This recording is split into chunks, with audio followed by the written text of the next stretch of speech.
Hello engineers, welcome to stainless. और आज मैं आपके सामने एक नए वीडियो के साथ पुनः प्रेजेंट हूँ। तो आज का हमारा टॉपिक है कि जो भी कंस्ट्रक्शन मटेरियल्स है और जो भी बिल्डिंग मटेरियल्स है वो साइट पर उसका हम लोग उसका स्टोरेज किस प्रकार से करें। हाँ, स्टोरेज किस प्रकार से करें कहने का मतलब ये है कि हमें इस प्रकार से स्टोरेज करना है ताकि जो भी जिसका जो भी प्राइमरी क्या कहते हैं प्राइमरी फंक्शन है और प्राइमरी जिसका जो भी स्पेसिफिकेशन है वो ज़्यादा डिटोरिएशन उसमें नहीं हो, है ना। तो इसके लिए हम लोग एक स्टैंडर्ड प्रोसीड्यूर फॉलो हम लोग को एक स्पेसिफिकेशन में दिया गया है। तो उसी के अकॉर्डिंग हम लोग इसका स्टोरेज करते हैं, है ना।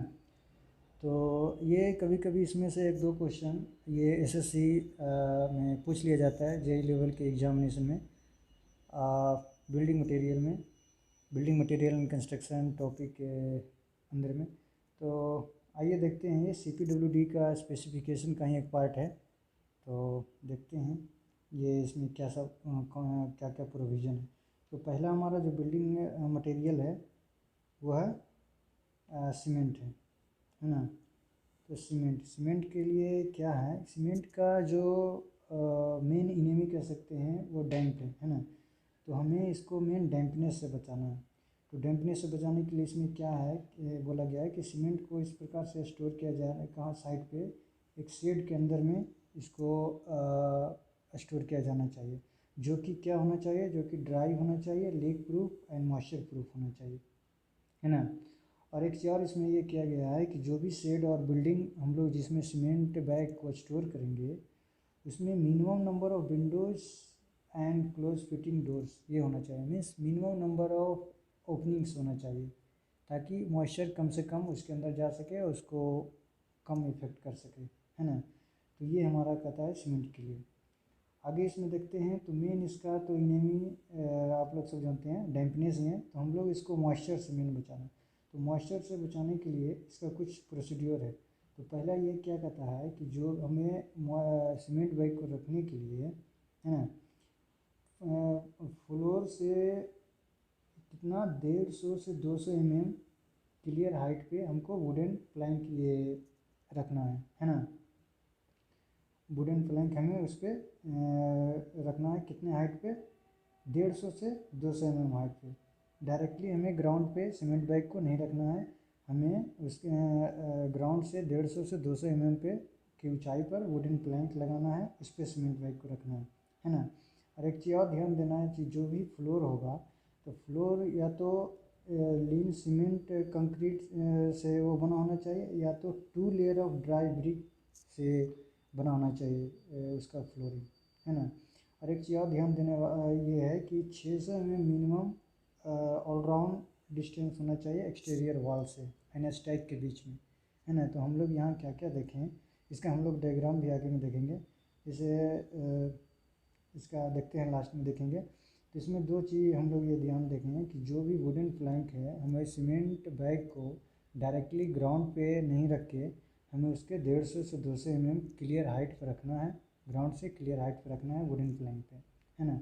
और दूसरा हम लोग क्या है कि जो भी सीमेंट बैग जो स्टैक होगा, एक स्टैक, दो स्टैक, तीन, वो दोनों के बीच में आपस में जो बीच का डिस्टेंस होगा, क्लियर स्पेसिंग होगा, वो भी 600 mm होना चाहिए। और अदर एक्सटीरियर वॉल होगा उसके और स्टैक के बीच का डिफरेंस भी 600 mm होना चाहिए, है ना।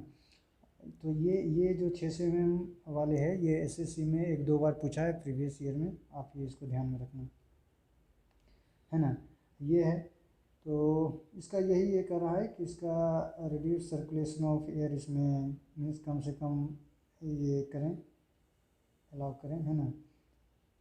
आगे एक और ये है, ये क्या कहता है कि वो तो हो गया उसका मीन्स कि रखने के लिए मीन्स कौन कौन सा फैसिलिटी चाहिए। अब है कि रखना कैसे, है ना। तो ये कहता है कि height of stack should not be more then 10 bags, है ना। जो भी हम सीमेंट बैग रखेंगे एक के ऊपर एक, एक के ऊपर एक, तो ज़्यादा से ज़्यादा 10 बैग से ज़्यादा सीमेंट बैग नहीं रखेंगे, है ना। अगर उससे ज़्यादा हम लोग रखेंगे तो वो प्रेशर से क्या हो जाएगा, लंप उसमें आ जाएगा, है ना। और एक ये है, इसकी जो चौड़ाई होना चाहिए स्टैक का, ये should not be more then 4 bag, 4 bag से ज़्यादा इसकी चौड़ाई नहीं होनी चाहिए, है ना। 4 बैग लेंथ से ज़्यादा चौड़ाई नहीं होना चाहिए, या 3 मीटर से ज़्यादा नहीं होना चाहिए।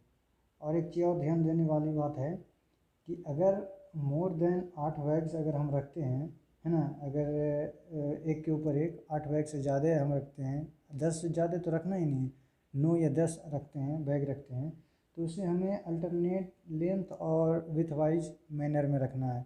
जैसे कि हम लोग क्या कहते हैं, इंग्लिश बॉन्ड हम लोग में इमेजिनरी में इंग्लिश बॉन्ड हम लोग देखे थे, उसी प्रकार एक लेंथ वाइज होना चाहिए और एक उसके बाद विथ वाइज होना चाहिए, है ना। तो ये हमें ध्यान देने वाली बात है। अब आगे ये हम देखते हैं आगे का क्या प्रोविजन है। Care should be shift to warehouse member is not damp at any time, है ना, गनी बैग। और एक और ये है, इसका चलिए आपको हम डायग्राम दिखाते हैं। डायग्राम में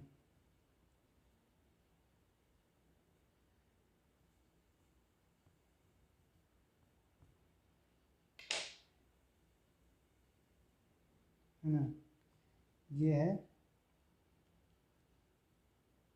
इसका डायग्राम, ये है, देखिए इसमें समझते हैं, है ना। 1 मिनट, ये तो ये सबसे पहले ये क्या है, ये शेड है ना, ये शेड है, ये लोड बेयरिंग वॉल है, लोड बेयरिंग वॉल है, और ये शेड है। शेड किससे से ये बना है, एसी और जीआई सीट से। एसी क्या होता है, एसी होता है, एसी होता है एस्बेस्टस, है ना, एस्बेस्टस सीमेंट सीट होता है, एस्बेस्टस सीमेंट सीट होता है एसी। और जीआई क्या होता है, गल्वनाइज्ड आयरन सीट होता है ना। ये जो ध्यान रखना है।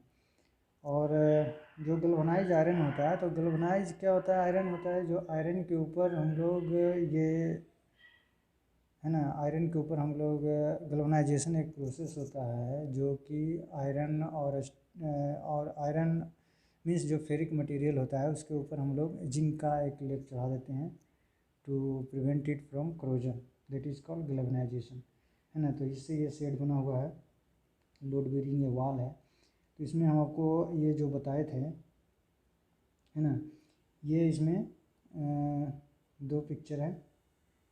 एक तो ये ध्यान दें, ये सेक्शन वाइज है ना, ये हम लोग का सेक्शन है, ये सेक्शन है जो कि हम लोग सामने से हमको जो दिखाई दे रहा। तो ये हम लोग क्या बोले थे कि जो भी हाइट होगा हम लोग 10 बैग से ज़्यादा नहीं रख सकते हैं, 10 बैग से ज़्यादा या 1400 mm, 1400 mm या 10 बैग, इससे ज़्यादा हम लोग नहीं रख सकते हैं। ये हम लोग को ध्यान में देना है। ये हो गया, क्या हो गया, ये फ्लोरिंग हो गया और ये बैटन हो गया, है ना।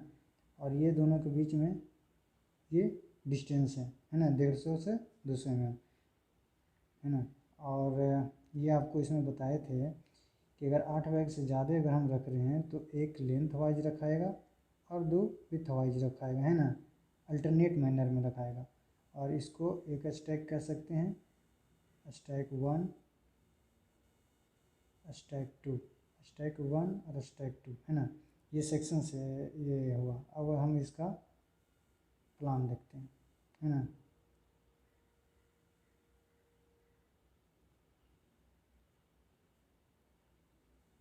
प्लान, तो प्लान ये क्या, इसमें हम आपको बताए थे कि जो 2 स्टैक है, मान लीजिए एक स्टैक ये है और एक स्टैक ये है, 2 स्टैक है, 2 स्टैक के बीच में 600 mm का क्लियर डिस्टेंस होना चाहिए।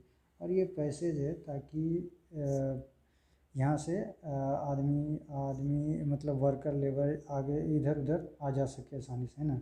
तो एक स्टैक और 2 स्टैक, ये दोनों के बीच का डिफरेंस मीन्स क्लियर, दोनों के बीच में क्लियर स्पेसिंग 600 में होना चाहिए। और ये जो एक्सटीरियर वॉल है ना, एक्सटीरियर वॉल है, ये दोनों के बीच का डिस्टेंस भी 600 है, 600 mm ये होना चाहिए, चारों तरफ 600 mm 600। और ये विथ जो होना चाहिए 1400 mm ये होना चाहिए, है ना। तो यही है, इसमें कुछ ऐसा है नहीं, इसमें ध्यान देने वाली बात यही है 10 बैग्स से ज़्यादा नहीं होना चाहिए, है ना। और ये क्लियर स्पेसिंग दो स्टैक के बीच में और एक्सटीरियर वॉल के बीच में 600 mm होना चाहिए, है ना। और ये यहाँ पर ये देखिए, पहला में जो ए यहाँ पर है, ये क्या है, ये प्लैंक है, वुडन प्लैंक है ना। और वी जो है ये बैटन है ना। जो बी है, ये जो इस तरह से, ये क्या है, बी है ना। बी है क्या है, यहाँ पे बैटन है, वुडन बैटन है। और सी है 150 mm dry brick into layer में किया गया है। और डी है क्या, कंसोलिडेटेड अर्थ है ना। अर्थ से ये मीन्स फ्लोर बना हुआ है। तो इसमें तो कुछ ज़्यादा था नहीं, ये आपको हम बता ही दिए, है ना। और आगे चलते हैं अपना।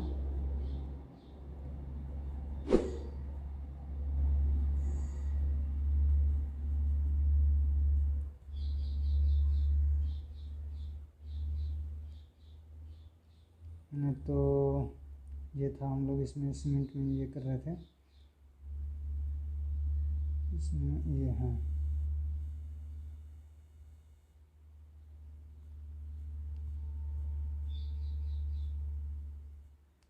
ना। तो ये सीमेंट वो बोल रहा है कि ड्रम में ये हो, अगर रिसीव होगा सीमेंट को, अगर हम ड्रम में रखेंगे चाहे साइलो में रखेंगे, तो ये लेवल ग्राउंड पे होना चाहिए, है ना। स्लोप ग्राउंड पर नहीं रहना चाहिए, नहीं तो कोई भी एक्सीडेंट हो सकता है। और ये साइलो ये होता है एक, साइलो हम इस प्रकार का होता है, आप लोग देखेंगे एक सिलिंड्रिकल पोर्शन होता है ना।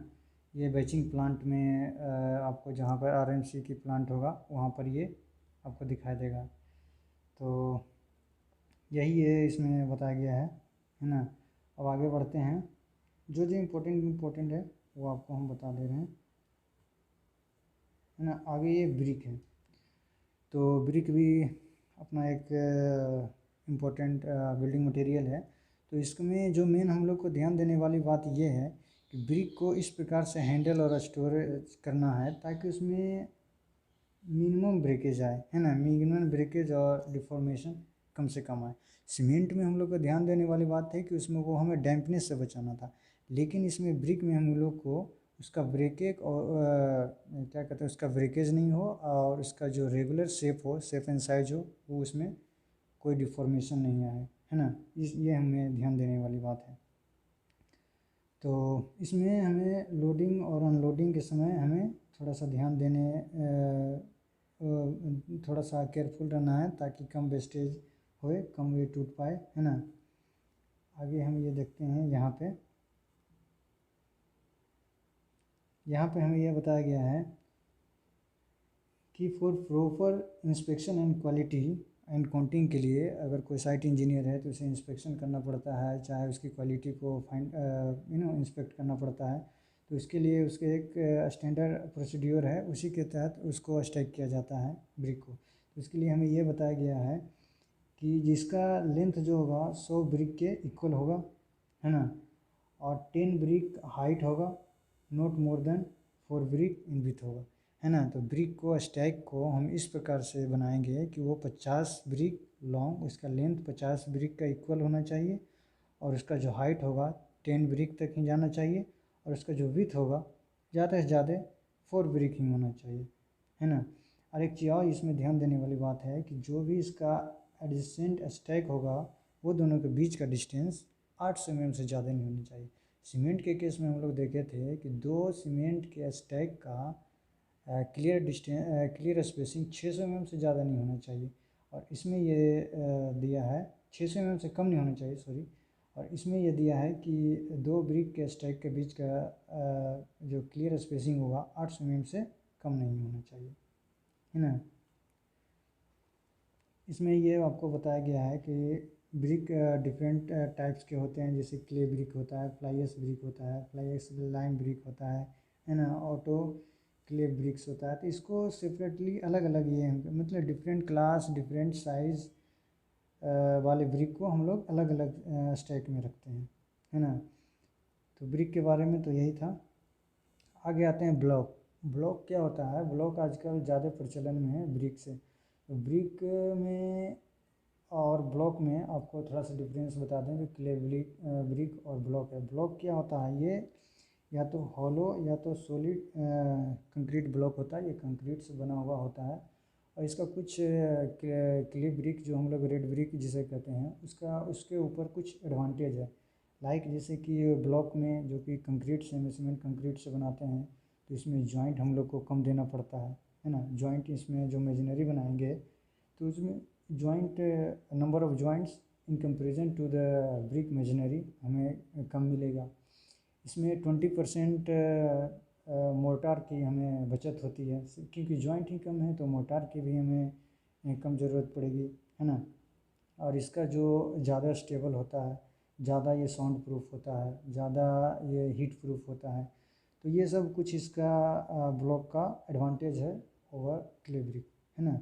और क्ले ब्रिक में सबसे ज़्यादा एक और ब्लॉक का एडवांटेज है कि ये ब्लॉक का अगर ये प्रचलन में है, तो क्ले ब्रिक में जो क्ले होता है, क्ले एक होता है फर्टाइल सॉइल मीन्स होता है, का पार्ट होता है, तो वो मीन्स उसका कंजर्वेशन हम लोग कर रहे हैं, है ना। तो ब्लॉक में ये होता है। तो ब्लॉक भी हॉलो हो सकता है, सॉलिड हो सकता है, सॉलिड लाइट वेट का होता है, कंक्रीट ऑटो एरिएटेड ACC इसको हम लोग AAC कहते हैं, कंक्रीट ये सब होता है ना। इसमें मेन ध्यान देने वाली बात ये है कि हाइट ऑफ स्टैक, इसका भी जो हम लोग स्टैक करेंगे तो हाइट ऑफ स्टैक 1.2 मीटर से ज़्यादा नहीं होना चाहिए, ये ध्यान देने वाली बात है। लेंथ ऑफ स्टैक से not be more than 3 meter, है ना। लेंथ ऑफ स्टैक 3 मीटर से ज़्यादा नहीं होना चाहिए, हाइट जो होना चाहिए 1.2 मीटर से ज़्यादा नहीं होना चाहिए, और विथ जो होना चाहिए, विथ ऑफ स्टैक 1, 2 और 3 जो ब्लॉक होगा उसके इक्वल होना चाहिए। इसमें एक और ध्यान देने वाली बात है कि इसका 28 डे का क्यूरिंग करने के बाद ही इसको हम लोग यूज करने मीन्स साइट पे इसको हम लोग यूज करते हैं। और एक चीज़ और इसमें होना चाहिए, 28 दिन में इसमें जो 10 दिन होगा वो वाटर क्यूरिंग, 10 से 14 दिन होगा वाटर क्यूरिंग होगा, और अनदर 15 डे जो रिमेनिंग 15 डे होगा वो एयर क्यूरिंग होगा, है ना। और यही बोला गया कि 28 दिन से कम क्यूरिंग वाले को हम लोग नहीं यूज कर सकते हैं, है ना। ये है।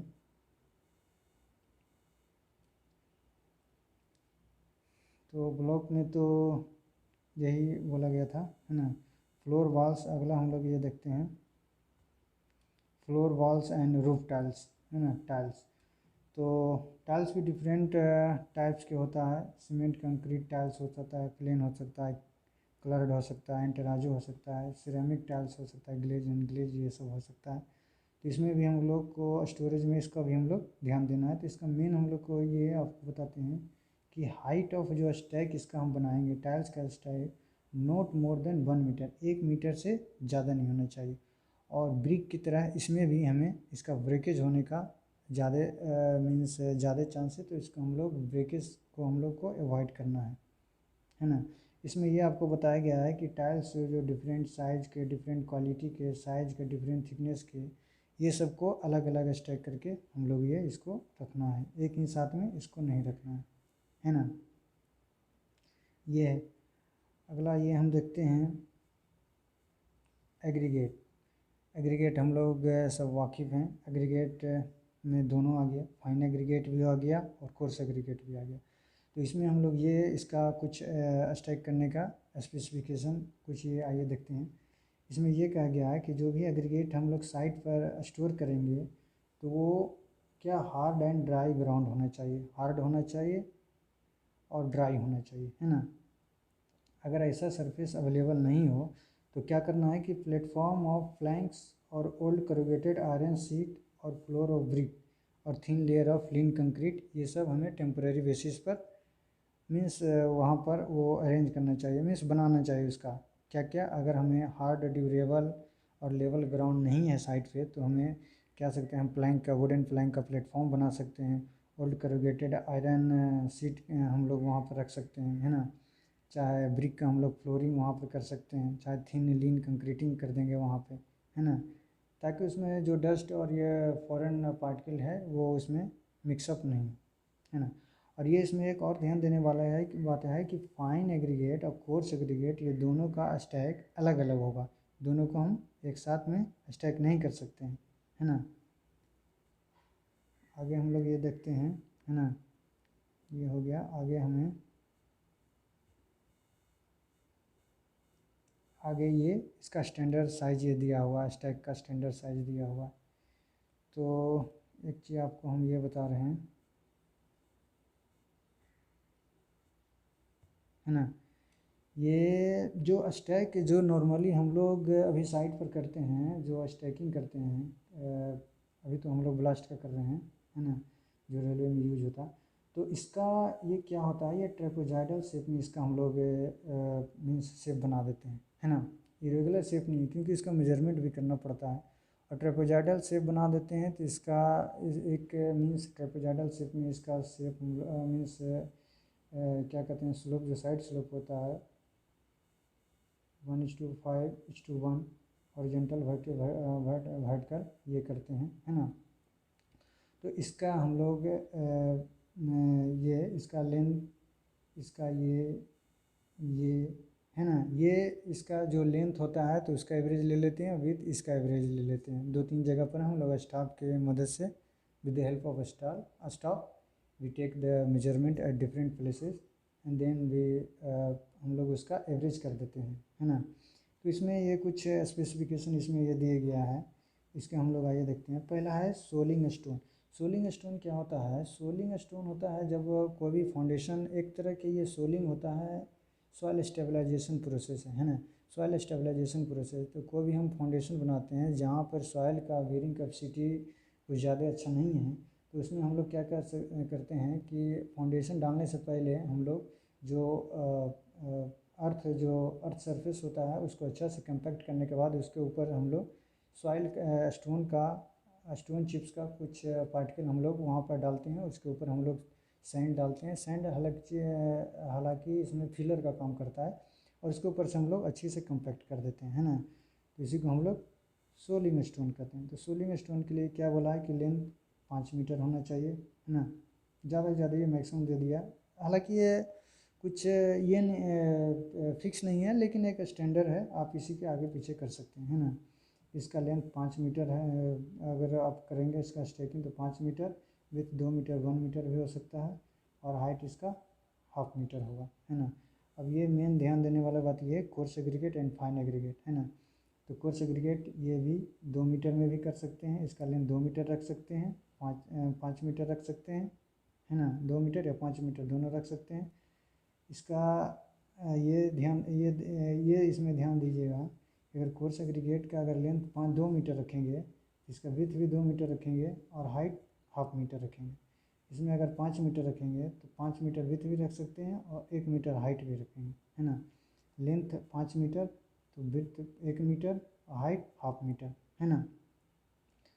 ठीक इसी के प्रकार फाइन एग्रीगेट का है 2 meter 2 meter, length 2 meter, width 2 meter, और हाइट 1/2 मीटर। तो इनमें से हालांकि कोई फिक्स नहीं है साइट पर, कोई फिक्स नहीं है, लेकिन एक स्टैंडर्ड है, मीन्स स्टैंडर्ड है, इसी के आप आगे पीछे ऊपर नीचे जा सकते हैं, है ना, स्टेकिंग के लिए। अगला है फ्लाई-एश। तो फ्लाई-एश में मेन ध्यान देने वाली बात ये है कि फ्लाई-एश को हम लोग जो फाइन एग्रीगेट का जो रखने का प्रोसेस है उसी अनुसार हम लोग इसको रखेंगे, है ना। दोनों का रखने का प्रोसेस ये आई मीन इक्वल है। और इसमें भी ये ध्यान देने वाली बात है कि फ्लाई-एश हालांकि बैग में आता है, तो फ्लाई-एश जो होना चाहिए इसका स्टैक 10 बैग से ज़्यादा ऊंचाई पर इसको हम नहीं रखेंगे, है ना। इसमें यही है। अगला आते हैं स्टील। तो स्टील का ये कहता है कि जो भी, है ना, स्टील होगा, ये क्या कहता है, for each classification of steel separate area shall be in bar, है ना। क्लासिफिकेशन ऑफ स्टील, स्टील का जो डिफरेंट तरह का स्टील आएगा, उसका डायमीटर होगा, कोई माइल्ड स्टील होगा, कोई HYSD होगा। तो डिफरेंट डिफरेंट के लिए हम लोग क्या करेंगे, उसका एंड ऑफ बार्स पे, है ना, पेंटेड कर देते हैं डिस्टिंक्ट सेपरेट कलर से, ताकि हमें पता चले कि कौन 8 mm का है, कौन 10 mm का है ना, इसी तरह का। तो ये भी इसमें मेन स्टील में क्या ध्यान देने बात है, इसमें ब्रेकेज का कोई मीन्स खतरा नहीं रहता है। इसमें मेन डिटोरिएशन एंड क्रोजन का मीन्स खतरा रहता है। तो हमें इसको इस प्रकार से स्टैकिंग करना है ताकि डिटोरिएशन और क्रोजन को कम से कम किया जा सके, है ना। इसमें क्या कहा गया है आगे कि bars of different classes size length इसको अलग अलग करना है, अलग अलग स्टोर करना है, एक में मिक्सअप नहीं करना है ना। और ये है एज ए लॉन्ग, अगर हमें या तो कोस्टल एरिया में हमें लॉन्ग समय के लिए रखना पड़े तो उसको क्या कहते हैं कि सीमेंट वाश से जो रिइंफोर्समेंट होता है उसके ऊपर हम लोग लिपिंग कर देते हैं ताकि स्केलिंग और रस्टिंग इससे उसे बचाव किया जा सके, है ना। इसमें भी वही है, सेम प्रोसेस है कि जो ग्राउंड लेवल से 150 mm ऊपर प्लेटफॉर्म बना देंगे, इसी के ऊपर रखेंगे, है ना। और प्रोटेक्टिव कोटिंग के रूप में हम लोग प्राइमर पेंट ये सब कर सकते हैं इसको रस्टिंग से बचाने के लिए। आगे हम लोग देखते हैं एल्युमिनियम सेक्शन, है ना। एल्युमिनियम सेक्शन क्या होता है, एल्युमिनियम सेक्शन में भी बहुत सारे आजकल रेलवे में तो चाहे कोई भी ट्रस ब्रिज बन रहा है चाहे थ्रू ब्रिज बन रहा है ना, सब में एल्युमिनियम ही मोस्टली यूज कर रहे हैं, एल्युमिनियम और स्टील, है ना। तो एल्युमिनियम सेक्शन के लिए क्या कहते हैं, इसका जो डिफरेंट क्लासिफिकेशन साइज और लेंथ को अलग अलग रखेंगे, एक में मिक्सअप नहीं करेंगे, है ना। और इसमें एक और ध्यान देने वाली बात है कि इसको एल्युमिनियम सेक्शन को पुल्ड अप एक दूसरे के ऊपर ये है ना एक स्टैक में अगर हम रखेंगे तो एक मटेरियल को इसको पुल अप करके निकालेंगे नहीं, उसको खींचेंगे नहीं, इसको डायरेक्टली मीन्स चारों तरफ से इसके पकड़ के ऊपर ऊपर से इसे उठाएंगे, है ना। क्योंकि अगर हम उसे मीन्स पुल अप करेंगे और पुल या पुश करेंगे तो उसमें एनोडाइजिंग लेयर जो कि इसे ऑक्सीडाइजिंग से एल्युमिनियम सेक्शन को ये ऑक्सीडाइजिंग से बचाता है, तो वो उसमें मीन्स क्या हो सकता है, अगर स्लाइड करने से वो जो लेयर उस पर होता है एल्युमिनियम का एल्युमिनियम जो सेक्शन होता है उस पर जो एनोडाइजिंग लेयर होता है वो फ्रिक्शन के कारण घिस सकता है और फिर इसमें डिटोरिएशन आ सकता है ना। अब देखते हैं डोर्स विंडो एंड वेंटिलेटर। इसमें भी वही दिया गया है कि मेटल एंड, है ना, देख लेते हैं एक मिनट। वाल अनलोडिंग शिफ्टिंग स्टैकिंग, इसमें भी वही ध्यान दिया गया है कि मटेरियल जो भी होगा इसे हम लोग सटर नोट ड्रैग एक दूसरे के ऊपर इसमें भी हमें खींचना नहीं है, जिस प्रकार एल्युमिनियम है, क्योंकि इसका सरफेस, इसमें मेन ध्यान देने वाली बात है वो है कि इसे जो भी डोर्स विंडो और वेंटिलेटर में इसमें जो डेकोरेटिव पर्पस के लिए जो भी डोर्स ये होता है तो बहुत सारे जो हम लोग पेंटिंग और उसके ऊपर जो लैपिंग होता है डेकोरेटिव पर्पस के लिए अगर स्टैक में रख रहे हैं तो अगर एक के ऊपर दूसरे को रख रहे हैं, अगर एक पुल या पुश करेंगे तो जो डेकोरेटिव का पेंट का जो लेयर लगाए हैं वो ख़राब हो सकता है। इसलिए इसे ये बोल रहा है कि इसे प्रॉपर लिफ्टिंग से ये हम लोग ये कर सकते हैं, है ना। प्रॉपर लिफ्टिंग से इसे एक स्थान से दूसरे स्थान ये कर सकते हैं, रख सकते हैं।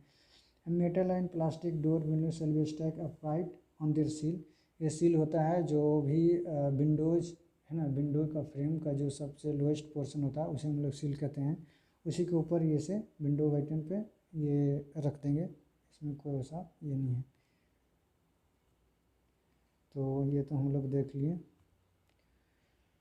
तो आज का यहीं तक था फ्रेंड्स, अगला पार्ट हम लोग जल्द लाएंगे। तो देखिए इस वीडियो से अगर आपको कुछ भी सीखने को मिला हो, अगर आपको कुछ फ़ायदा हो तो लाइक और सब्सक्राइब कीजिए। अगर आपको लगा है कि इससे कुछ खास फ़ायदा नहीं हुआ तो आप डिसलाइक कीजिए। अगर आप कुछ भी पूछना चाहते हैं तो आप कमेंट सेक्शन में हमें बता सकते हैं। Thank you. जय हिंद।